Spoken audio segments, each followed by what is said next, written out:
Donc nous avons avec nous Dr Nuira, professeur de chirurgie viscérale au service Beau Séjour à l'hôpital Charles-Nicolle et trésorier de l'Association tunisienne de chirurgie.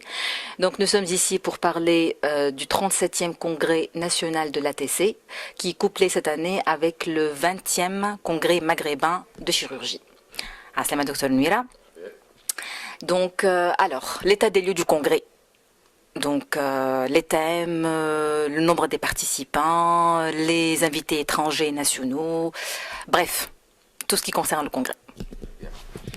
Je vous remercie. Alors, cette année, comme vous l'avez si bien dit, donc c'est un congrès qui est particulier puisque c'est un congrès national, c'est notre 37e du genre, et qui est couplé au 20e congrès maghrébin, qui vient encore une fois consacrer les échanges entre les pays maghrébins sur tous les plans et en ce qui nous concerne au niveau de la chirurgie générale.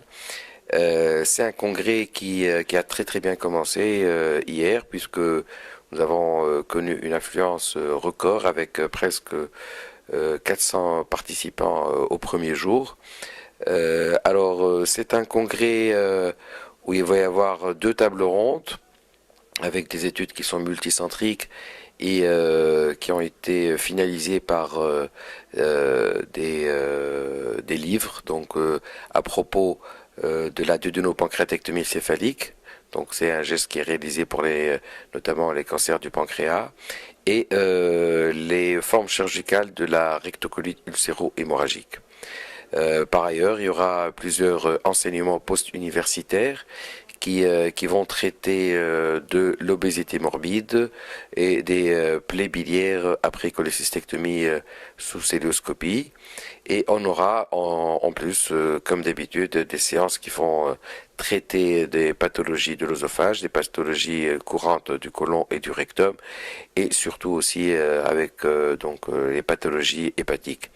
Alors, c'est un congrès qui est rehaussé par la présence de très fortes délégations maghrébines. Nos amis marocains et algériens sont venus en masse.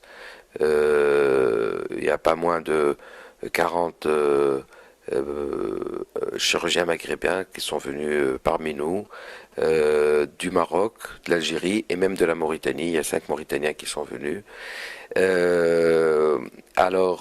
En ce qui concerne les conférenciers étrangers, malgré les appréhensions que peuvent avoir beaucoup d'invités, on a des partenaires qui sont toujours fidèles, qui répondent toujours à notre invitation, qui ont été honorés d'ailleurs hier lors de la cérémonie d'inauguration qui a été réussie par la présence de notre ministre Saïd Aedi, qu'on remercie.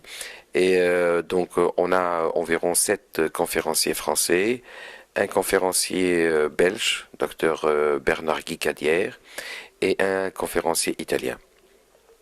C'est un congrès où il va y avoir aussi également 3 symposiums. Un symposium à propos de l'obésité morbide, sponsorisé par Covidien, un symposium par Pfizer pour les infections intra-abdominales qui a été animé par notre ami professeur Moussa Farjani, et un symposium également sponsorisé par Pfizer à propos des tumeurs stromales localement avancées qui sera animé par professeur Nasrin Chalaï de l'Institut Salhaziz. Cette année, c'est un congrès qui sera bouclé à la fin par une assemblée générale élective.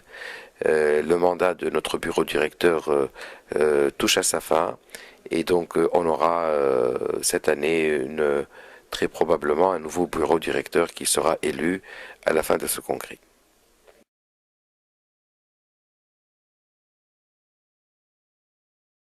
Pour les résidents, là on a c'est-à-dire donner l'occasion aux résidents de se préparer à la présentation des conférences. Il y a eu une extension du temps qui a été imparti aux communications orales. On avait une seule séance de communication orale.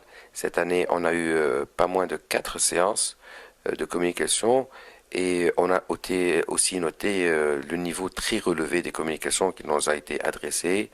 Cela dénote des progrès de la chirurgie qui se fait dans notre pays. Il y a eu aussi pas moins de 600 posters qui ont été acceptés, alors qu'on en a reçu pas moins de 850, donc 250 ont été refusés. Ça fait justement beaucoup de posters à gérer, mais bon, on a mis en place toute la logistique pour pouvoir choisir et surtout présenter tous ces posters de façon électronique parce que présenter 600 posters en 2 jours et demi, c'est pas une mince affaire, mais on est parvenu à le faire. L'autre particularité de notre congrès cette année, c'est qu'on a fait une séance de face à face avec des experts qui sont venus exposer à propos des sujets qui étaient des sujets à controverse où on pouvait avoir l'avis et l'avis contraire, évidemment en se basant sur des critères factuels. Comme vous savez, la médecine actuellement est basée sur les preuves factuelles, c'est-à-dire sur des séries et des études qui sont menées de façon rigoureuse sur le plan statistique. Et justement, ça va être la dernière séance qui va consacrer notre congrès de cette année. D'accord. Merci, docteur. Je vous en prie, c'était un plaisir.